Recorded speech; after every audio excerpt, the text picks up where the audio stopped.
Welcome everyone to Fundamentals of Kabbalah and Chassidut. We are continuing our series on the life and teachings of the Ba'al Shem Tov. Before we go into the class itself, I just want to give you a glimpse of what the next few weeks will be like. This week and next week is one component. We're going to be doing a review of the main pillars of the teachings of the Ba'al Shem Tov.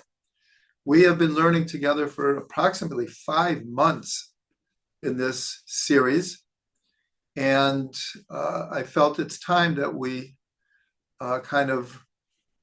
do a review and make sure we're all on the same page as to understanding the innovations and the importance of the teachings of the Ba'al Shem Tov. That we're going to do this week and next week. And then hopefully we are going to go into one of the most important books about the teachings of the Ba'al Shem Tov. It's called Share Shem Tov, where his actual teachings are recorded. And then to end the series, whenever that's going to be, we're going to go back into the life of the Ba'al Shem Tov.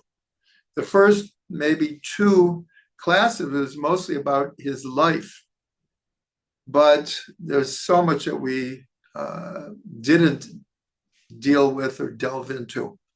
And so when it comes time to conclude the series, we're going to go into many of the stories of the Ba'al Shem Tov and how he lived and his students and his whole mission and the Chassidic movement and everything like that. So for tonight, for those who heard the music in the beginning, I mentioned that the one singing, his name is Micha Hyman, and I go way back with Micha when he was a student at Ben Gurion University. And I would go there once a month and do pizza and learning. And we established a beautiful relationship. His wife-to-be was in the same program. They got married. I was privileged to do the ceremony at their wedding. And just a month ago, we went to their daughter's wedding. So it was like full circle. So the reason I'm mentioning him is because he just published a book called Share Habo Shem Tov. It's only in Hebrew. And it's really an excellent, excellent book. And what he did is he chose what he felt were like the 18 most important all-around teachings of the Ba'al Shem Tov. And he wrote a chapter on each one with the actual teachings of the Ba'al Shem Tov or accounts from his students. But in the beginning, he does what's called a tamtzit, a condensed version of all of these 18. So my intention is to do 9 tonight, and next week another 9. Some of these we've mentioned already. Some of these we just skimmed over. Others we delved pretty deeply into. But nonetheless, 5 months into this course, I felt it was time that we go back and review. So I'm going to go by the 18 chapters that he set up here. And as I said, it's really an excellent book. Right now, it's only available in Hebrew.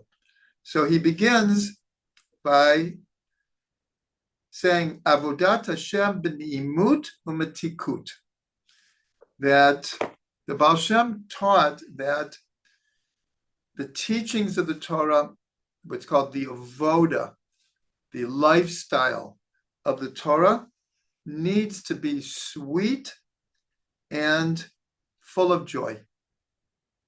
Now that it sounds like obvious, but this was a big innovation of the Ba'al Shem Tov. Now, David HaMelech already wrote, Ivdu et Hashem b'simcha, bo lefanav birnana. Serve God with joy, come before him with song, with happiness. So it's not like the Ba'al Shem Tov inaugurated this idea of you should be joyous. But as we have spoken about, when the Ba'al Shem Tov came on the scene, Jewish life was extremely difficult, dangerous. It was really difficult. It just people were having such a hard time just putting food on their table, and just all the massacres and pogroms and decrees.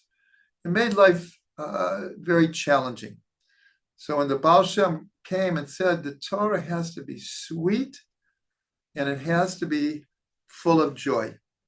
And here he says that this is not only like very, very illuminated spiritual people that we're talking about. His message was that everyone, doesn't matter what level you're on, if you're connected to God, connected to Torah, then it can be full of joy and full of sweetness. But then he points out, we mentioned this, and it's worth mentioning again, that at the time of the Ba'al Shem Tov, it was a very common practice to fast and to deny the body. And there was a whole thing of rolling in the snow, fasting from Shabbos to Shabbos, giving one lashes, even though it was symbolic, but it was like heavy. And that was considered, if you want to be holy, and you want to control your urges, and you want to have your spiritual being overrule your physical material body, then you needed to do these afflictions of the body. The Ba'al Shem Tov was very, very against this. And he took a very strong stand and said that even though for certain people at certain times, these practices may work and may be important, but for the vast majority of people, it's too bitter.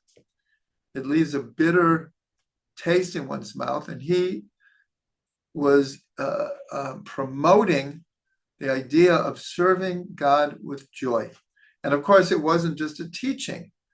That's how the Ba'al Shem Tov lived his life. He was a living example of being in joy. So then he says, "Ukesheyesh le'adam shalosh ahavot ikariot." If a person has three main loves in their life that they're focused on, that they do their best to embody, Shehen Ahavat Hashem, Ahavat Yisrael, and Ahavat Torah, the love of God, the love of Israel, and the love of Torah. Rav Ginsburg later adds a fourth essential love, the love of Eretz Yisrael. Now we know that the Ba'al Shem Tov tried to come to Eretz Yisrael because of his understanding the great importance of Eretz Yisrael. Amar Ba'al Shem Tov, shehu lo tzarich sigufim. So if a person has these three loves, and they are the basis of his life, love of God, love of Torah, love of Israel, then he doesn't need to afflict his body. He can do it he can connect to God through sweetness and through joy. So that's the first pillar of the Ba'al Shem Tov. these are not necessarily in a hierarchy or of importance. Just in this book, that was the first one, but there's no doubt that this was, at the time, it was a watershed in Jewish thought. The idea that despite all of the harshness of Jewish life, that we can do it with joy, that the joy can break through all boundaries, all limitations. Simcha poretz geder. There's actually a phrase that simcha breaks through all borders, all obstacles. Okay, so that was our first idea. The next one, we have not gone into that much, and that is lechiyot im hashgachat Hashem, to live with the awareness of divine providence. Hashgacha pratit, divine providence, and to live in that context. So the first idea here is there's no such thing as a chance, or a chance encounter, or a chance experience, or luck, or it just happened that way.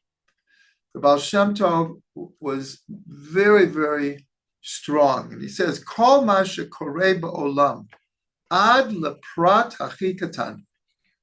Everything that happens in the world, up to the smallest detail, the tanua, and every movement, hachi katana, even the smallest movement, hu behashgacha pratit shel Hashem yitbarach lahashlim et hakavanah ha'elyona shel habriya kula. This next part is very important. It's not just as divine providence for that person at that moment. That providence is in a bigger context, that the Ba'al Shem taught that God has a plan. God has providence and is trying to move the world and each individual detail towards this goal. And that's how divine providence plays itself out. And so I want to mention that Rav Micha goes into this, and even one's thoughts are somehow directed by God. And the famous story, I don't think I told this yet, but this famous story is that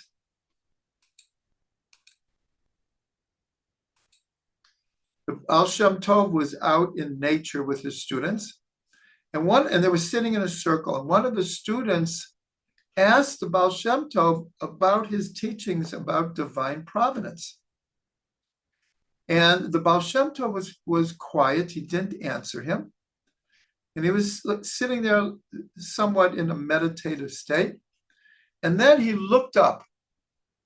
And so naturally, everyone why is he looking up? They look up and they see a leaf was broken off from a branch, and it was like twirling down in the wind.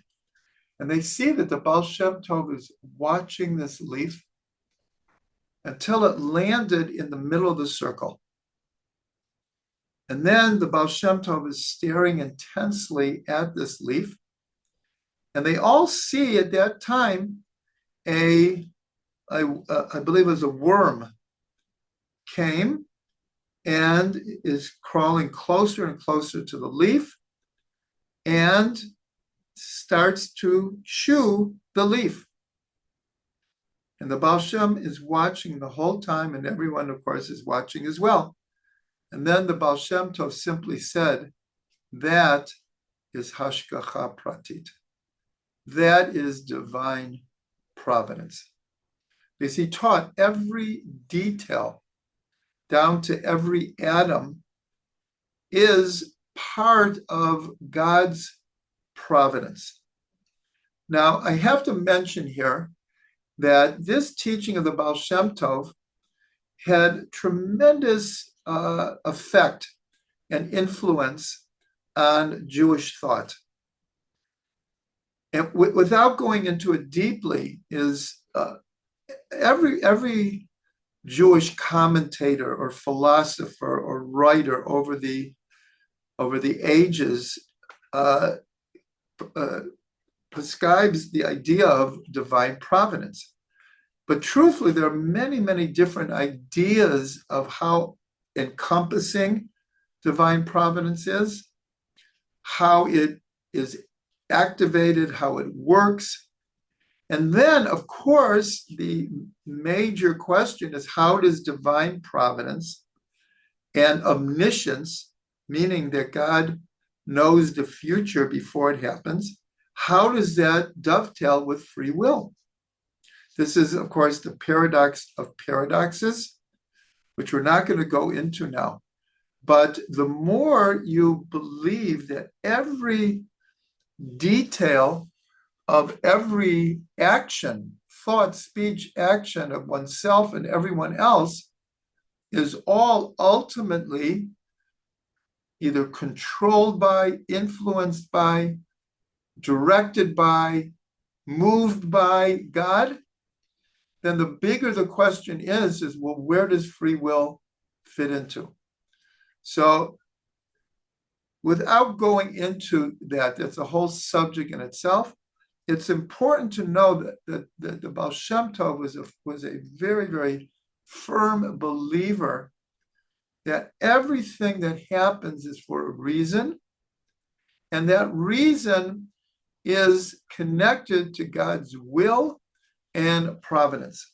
So one of the points that is made here, and this is a super important idea that I believe we have mentioned, is, well, first of all, a new thought, which I don't think we talked about. At the end of the book of Bamidbar, Parshat Maseh, it lists 42 journeys that Israel took in the desert. And there's enormous amount of commentary, and the names of each of the places is given, and they camped in this place, and then they went to that place, and they camped there, and then they went here and there. 42 different journeys. The number 42 is a very, very important number in Kabbalah. But the Ba'al Shem Tov made a statement, and this goes along with his basic understanding of the whole Torah, is that everything in the Torah applies and is relevant to each person in each generation. And this is even especially all of the mitzvot that we don't do right now, because we don't have a temple, we don't have Kohanim doing the service, and we don't have a Sanhedrin, and we don't have a majority of the Jews living in Israel. All of these affect actually the vast majority of mitzvot, which we don't technically do today. And so then the question is, so why are we learning about it? And the Ba'al Shem simply says, he's not the only one, but he made a tremendous emphasis that whether we do a particular mitzvah or not, the teachings of the mitzvah are eternal, and they apply to each and every person. So he said these 42 journeys, this is not just Israel in the desert, the 42 journeys during the 40 years in the desert. Every person goes through symbolically 42 journeys in their life. And actually, the names of these places and the order in which they're given are full of hints and allusions to the soul's journey through this world. Again, we're not going to go back into that right now, but that is connected to the idea of hashgacha, is that everyone has these 42 journeys, and these 42 journeys are established or in the context of each person's mission in the world, the meaning of their very lives. And so the Ba'al Shem Tov says that all of this is in the rubric of divine providence. And then he points out the idea, this is almost especially true when it seems that God is hiding his face.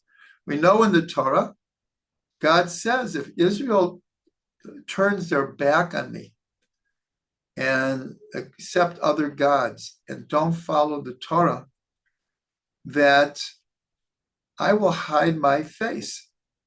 So this represents that many people feel at different times in their life that like God's face is hidden.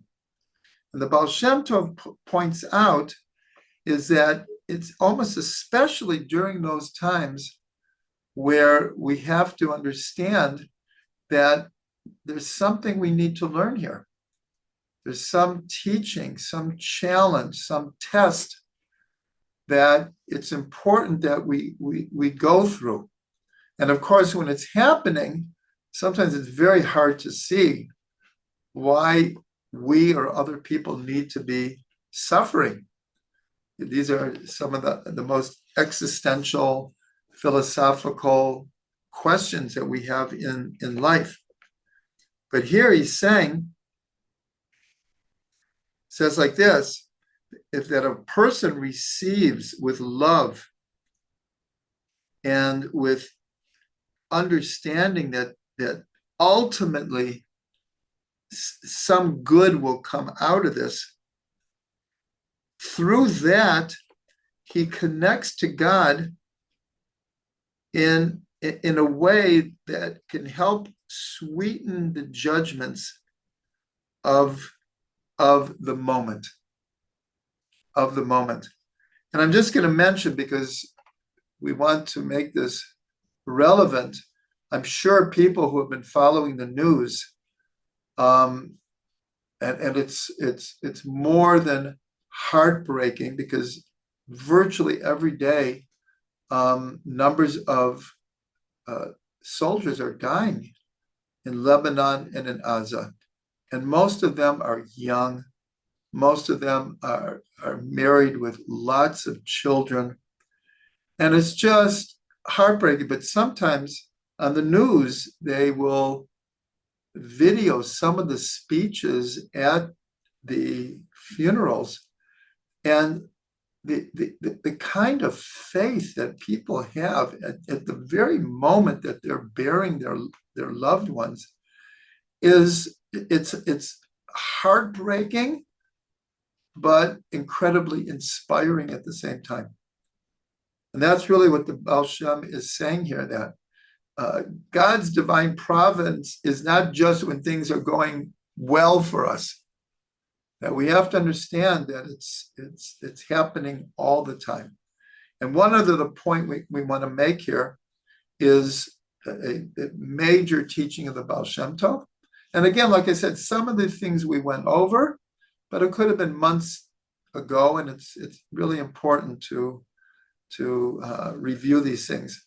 Is the Ba'al Shem Tov taught very strongly, and he applied it to himself.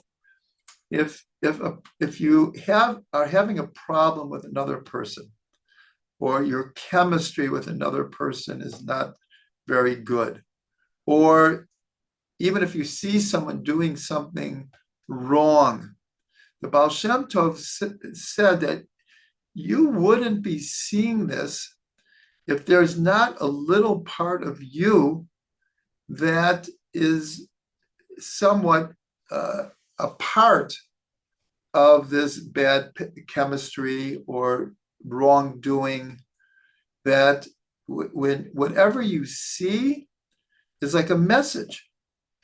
That's how the Ba'al Shem Tov understood divine providence. It's not like we go through life and things happen and like it doesn't matter so much. The Ba'al Shem took everything personally. If he and the story that I remember is the Ba'al Shem Tov was walking home from shul Friday night, very happy and inspired. And as he's walking on the corner, he sees two Jews like fighting with each other and yelling at each other and saying terrible things. And the first thing the Ba'al Shem thinks is, what did I do that I deserve to see this on Shabbos? Like, what is it about me? So in other words, the Ba'al Shem Tov personalized every experience. And he felt that if there wasn't something that he had to learn by it, or fix, or rectify, or refine, he wouldn't be seeing it. So this is a very, very high level of consciousness. And I think everyone knows, though, that there are times where these things are clear to us, that sometimes it's like we don't know why we're seeing certain things or experiencing certain things, but sometimes we do. And sometimes it's very clear what the message is. Now, of course, each one of these has a lot more. My purpose tonight is to do a quick review. The next one is Kavanah Achat Lasot Nachat Ruach Lashem. That a person should have but one intent, and that is to give joy and pleasure to God. This is a major idea in what's called Avodat Hashem, is that a person should always be thinking, are my actions right now, my thoughts, my speech, is this pleasing to God? Is this what makes God happy with his creation? Is this what brings me closer to God? But here the emphasis is giving pleasure to God. And in Hebrew, it's nachat. In Yiddish, it's nachas. Nachas means like spiritual satisfaction. And the Ba'al Shem taught that this should be top in our consciousness, that to serve God means like a child wants to please their parent, wants their parent to be proud of them. And we are God's children. And so the idea is to give joy and pleasure to God.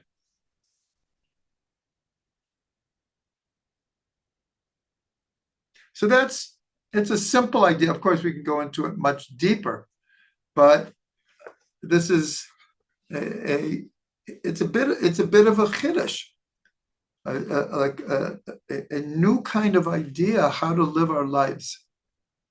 Is this giving God pleasure right now?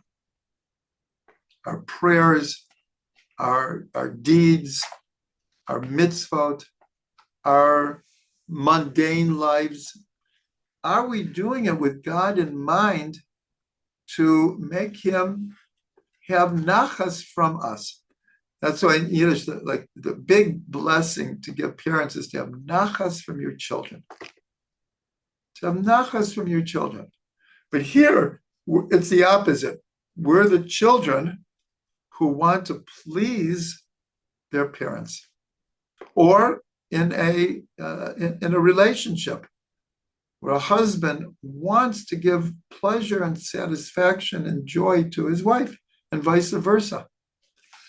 Okay, the next one is Ha'adam Tzarich La'amin B'chashivut Avodato. This also is just a major idea and a paradigm shift. And I believe we learned something similar in a different context. I think it was one of our last pathways through the orchard, where the Ba'al Shem Tov said that sometimes humbleness is not a good trait. And we know that humbleness is one of the greatest traits, and that arrogance and overblown pride is very looked down upon. So here, though, the Ba'al Shem Tov says that sometimes humbleness is not so positive. In what cases is he talking about? So he's talking about when one looks at their own actions and their own purpose in the world and their own mission. If a person is too humble, they might come to think, what difference does it do so much? Whatever I think, I say, I do.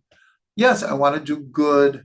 I want to be close to people and this and that. But my actions, there's 8 billion people on the earth, and the earth is this little speck in the Milky Way, and the Milky Way is like even a tinier speck in the whole cosmos. Is what I do really that important?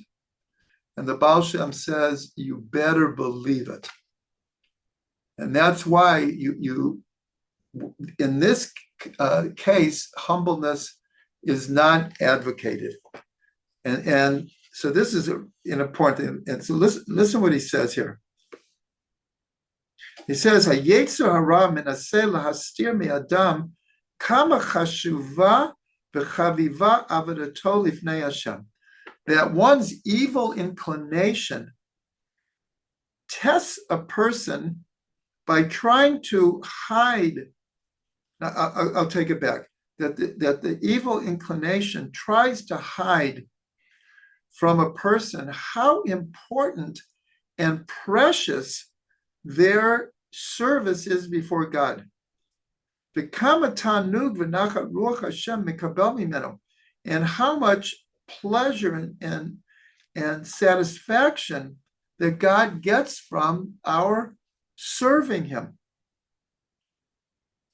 And so he continues, and he says like this. He says that it's like the ladder in Yaakov's dream, where it was firmly established in the earth, v'rosho magia shemaima, but its head reached the heavens. It says v'chol malachim nikanim bo, and angels are jealous of human beings because of the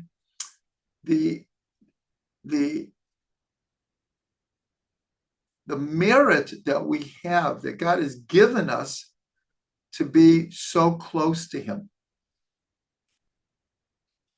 And he goes on to say is that our actions affect not just this world, but all the upper worlds as well. This is a major concept in Kabbalah and Chassidut, an extremely important one. Because many people okay, I do important things, and it's worthy of my time and effort, but we don't always feel that every action of ours can make a difference in the world. If you remember, the Rambam, who was the epitome of logic, said one should look at the whole world as if it's perfectly balanced between good and not good, and that my next action can actually tip the balance. This is from the Rambam. So for him, it's not like a mystical idea. He sees it as a reality, is that everything matters. It's just that most of the time we don't see the results. We don't see the effects of our thoughts, speech, and action.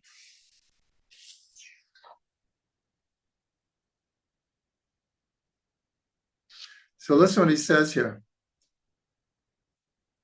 He says, Aliyah utefila shelo, afilo hachi ketana boka'at reki'im umashpia al kol ha'olamot v'chaviva ve'ahuva ma'od etzel Hashem yiparach. That a person, when they're involved with an elevated consciousness or in prayer, and even the smallest experience or attempt to do something positive. So the Ba'al Shem says it breaks open the firmaments, the heavens, and has an effect on all of the worlds. And it is precious and beloved by God.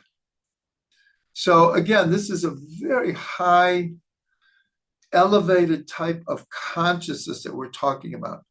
To always have in mind giving God pleasure, to always have in mind the earth-shattering consequences of our thought, speech, and action. It's not an easy level to live on, but even if we integrate it a little bit, it can have such a difference in how we live our lives. The next one, and we're going to go a little bit quicker here, so I want to do this all in 2 weeks. Godel Ahavat Yisrael v'limud zchut. So this is the greatness of the love of Israel and giving people the benefit of the doubt. And so this is one we have talked about. If we remember that the Ba'al Shem Tov's father on his deathbed told the Ba'al Shem Tov that he should love every Jew and he should fear nothing but God. And the Ba'al Shem made it the foundation of his life and the foundation of the Chassidic movement. And here, probably the greatest representatives of this is Chabad, where Chabad has literally spread all over the world with the mission of reaching out and loving every Jew, helping every Jew, no matter where they're holding, no matter how far away they are, of doing everything they can to help and draw them close to Hashem and Torah. And so this is just an obvious one. So here, though, the second part is to give a person the benefit of the doubt. This is also very challenging. We see things that people do, does not find grace in our eyes, it bothers us, it puts us off. But the Ba'al Shem is teaching, it's not just the Ba'al Shem Tov, he's just emphasizing that anywhere we can, try to find some good in this person. We might not like the current deed that they're doing, but we don't reject a person. We can reject their actions, but not to reject a person, and always try to find some way to look at the positive in other people. And listen what he says. He says, "Kasher adam ro'eh ezer ra b'chavero, lo yishpot oto ela yargish et tzaro So he says that when a person sees something like really off in his friend, or it could be a stranger also, he should not judge him harshly. Rather, he should try to feel what is going wrong in this person's life that they're acting like this, and pray for them and try to help them. So here again, this is just such a beautiful way. And it's, of course, it's challenging for every person, because human beings have a tendency to judge very quickly. And it takes a lot of spiritual work to prevent ourselves from doing that. A lot of spiritual work. But that's what the Ba'al Shem Tov is advising. The next one we're just going to mention, and that is Avodat Hashem B'Simcha. It's very connected to the first one, where we have to live our Torah that it's sweet, and it's really connect. Well, what makes our living the Torah sweet? And here is the answer: is joy. Joy is what can sweeten any judgment. And so the Ba'al Shem was a living example, especially in prayer and when teaching. And so the Hasidim, the early Hasidim, they put so much energy into joyful prayer, singing and dancing, at communal meals or meals on Shabbat or on holidays, of turning it into just this incredibly joyous experience. And of course, it had a huge effect on the entire Chassidic movement and Judaism in general. Now, the next one is one that we haven't spoken about that much. I'll mention it here and go into it in a little bit, and that is Hakesher im Sadik, connecting to a Sadik, a righteous person. And there's no doubt that the Ba'al Shem Tov and many people to this day don't like this aspect of the Chassidic movement. But the Ba'al Shem Tov emphasized the importance of connecting oneself to a Sadik, and to be near a Sadik, and to hear their teachings, and to pray with them, and to have meals with them, or serve them, to be close to a Sadik. And in certain parts of the Jewish people feel that the Hasidic movement has overdone this concept. But I have to mention that it's not a new concept, because going back to the Talmud, the language was different, but it was the idea of being close to your Rebbe, who is a Talmid Chacham, who is a scholar.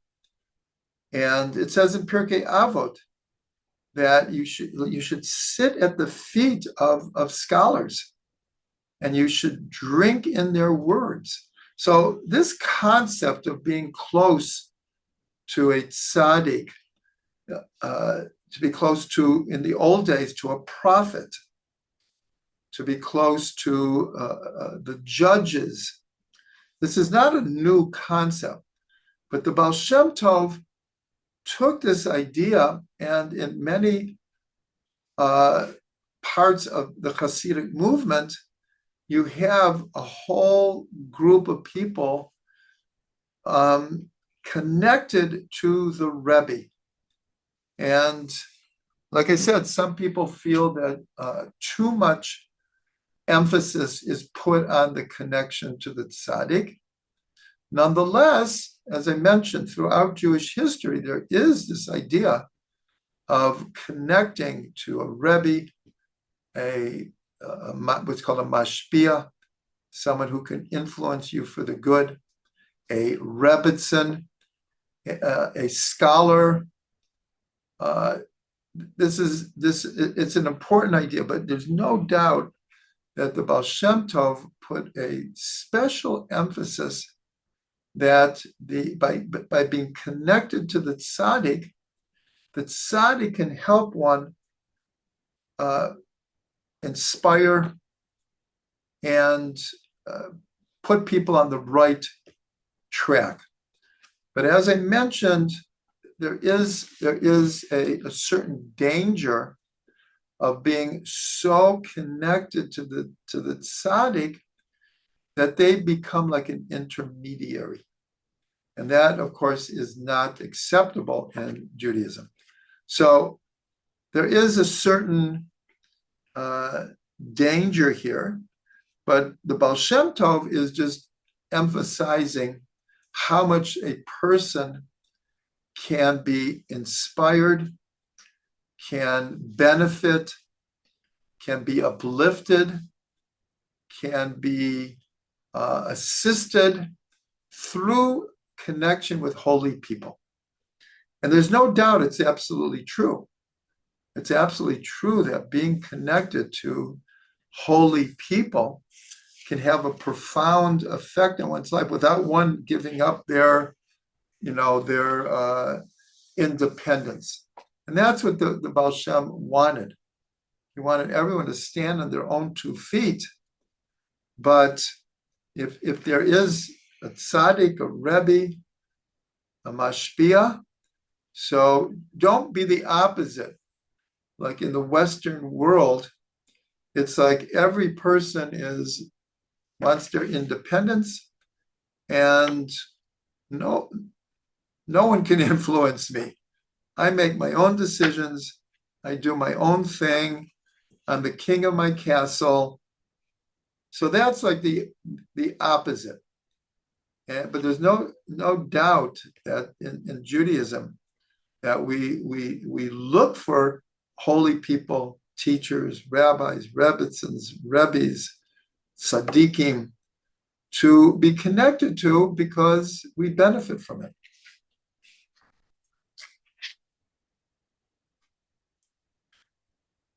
And the next one is Tachlit HaKol HaDveikut. What's the ultimate purpose of all service of God? What's called Dveikut is clinging to God. In the ultimate sense is becoming one with God. Is having such a God consciousness that for a moment or much longer, we can hardly make the differentiation between ourselves and God. And this is an experience that in many instances comes through prayer, meditation, deep connection to music, deep connection to being in nature, where one transcends their normative egotistic consciousness or ego-centered consciousness and unifies, clings. That's what Dveikut means, to cling, to be one with. In modern Hebrew, glue is devik. To be glued to something is like together, one, unified. And so the Ba'al Shem Tov is saying that is the ultimate purpose of all service of God, is to actually cling to God, to be one with God. And one of the most important influences in the world of learning today is from the Slonim Rebbe in his classic book, Netivot Shalom. And he mentions many times in his book this concept that the purpose of everything is this concept called dveikut. And the last one that we will do tonight is, of course, something that we mentioned over 4 to 6 weeks. If you remember, we did what's called Amuda Tefillah. We learned the pillar of prayer, the Ba'al Shem Tov's teachings about prayer. And so the last major foundational pillar of Chassidut is the idea of ta'anug ha'tefillah, of the spiritual opportunity of prayer. And as we mentioned many times, the idea that the Ba'al Shem was trying to teach was to take prayer out of, I wouldn't say simply, but being an obligation. And as I've mentioned many times, looking at prayer as an obligation is also a very important concept. Very important concept to see it as an obligation. But far too many people see it only as an obligation and therefore rush through it, don't get very much spiritual nourishment from prayer, but are satisfied that they've fulfilled their requirement to pray morning, afternoon, and evening. They did it. But the Ba'al Shem was like a whole revolution in how to approach prayer as this incredible spiritual opportunity. So that's where we're going to end tonight. We went through actually 9 different pillars. I'm going to go over them quickly again. The idea of that the service of God should be pleasurable and sweet, that understanding and living with the idea of God's divine providence in every detail of existence, kavanah, the intention that my actions, my speech, my thoughts should give pleasure to God, should give satisfaction to God, to make God happy, as it were.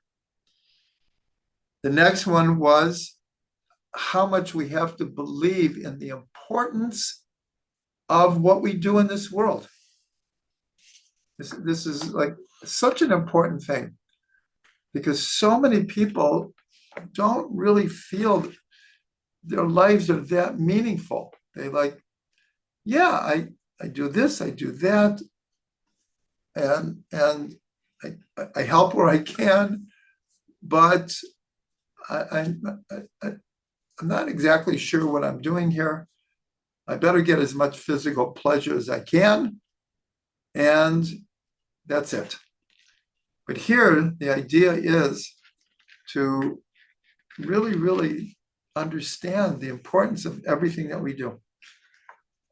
Then we just very briefly, the idea of the love of Israel and giving the benefit of doubt to others, serving God with joy, being connected to a Sadik. The purpose of everything is to cling to God, to unify with God, and to learn how to turn prayer into not just an obligation, but an incredible spiritual opportunity, including to giving pleasure to God. So may we all be blessed to integrate these teachings and really make them a real part of our lives. Have to, oh no,